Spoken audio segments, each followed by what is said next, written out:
আসসালামু আলাইকুম ওয়া রাহমাতুল্লাহ। আমার পিছনে যে পাখিটা দেখতেছেন, এই পাখিটার পর্যাপ্ত ঠান্ডা, সর্দি, কাশি।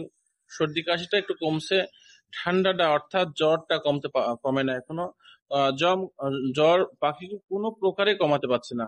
এখন আপনারা ভাবতে পারবেন যে আমি অ্যান্টিবায়োটিকটা নরমাল দিতেছি না। আমি আপনারা হয়তো জানেন আমার পাখির প্রতি পর্যাপ্ত খেয়াল নজর করি। আমি যখন আমার পাখির প্রতি যে যে সকল সেবা যত্নগুলো নিই সেটাতে ফেল করি, তখন আমি আমার উস্তাদ যিনি তার সঙ্গে পরামর্শ করি, ডাক্তারের সাথে পরামর্শ করি। আমি এমন কোনো অ্যান্টিবায়োটিক নাই, এমন কোনো মেডিসিন গুলা আমি আমার পাখির যে সমস্যা, এই সমস্যার কারণে যেটা প্রয়োজন, যেটা একেবারে প্রয়োজন সেটা সেবন করাইছি।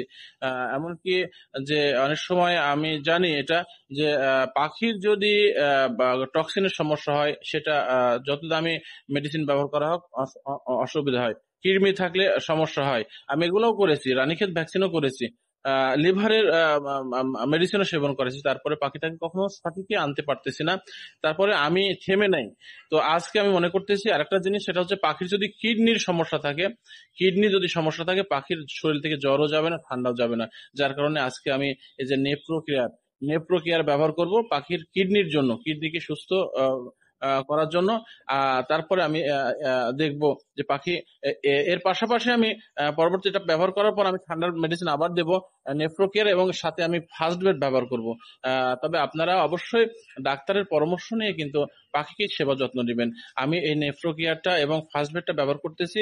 ঠান্ডার ডোজটা আমি করেছি কিন্তু পালমোকেয়ার বলেন, টিডিকপ বলেন, টিলমিকোসিন বলেন, ডক্সিসাইক্লিন বলেন, তারপরে মানে টাইলোডক্সি, মানে কি বলবো, আমি ঠান্ডার যে সকল মেডিসিনের প্রয়োজন দরকার আমি আমার এই পাখির পরে সেগুলো প্রভাব এবং সেবন করেছি, কিন্তু কোনোটাই সারা হয় নাই। আমি মনে করেছিলাম তার লিভারের সমস্যার কারণে এটা হতে পারে, লিভার টনিক ব্যবহার করেছি। তারপরে আপনার আরো তার দেখা যাচ্ছে যে টক্সিনের সমস্যা হতে পারে, সেটা ব্যবহার করেছি। আজকে আমি যেটা শেষ ভেবেছি, তার আমি সমস্যা মনে করতেছি কিডনির সমস্যা রয়েছে, বিধায় আমি নেফ্রোকেয়ার ব্যবহার করবো। নেফ্রোকেয়ারটা কিডনির জন্য অত্যন্ত গুরুত্বপূর্ণ ভূমিকা পালন করে।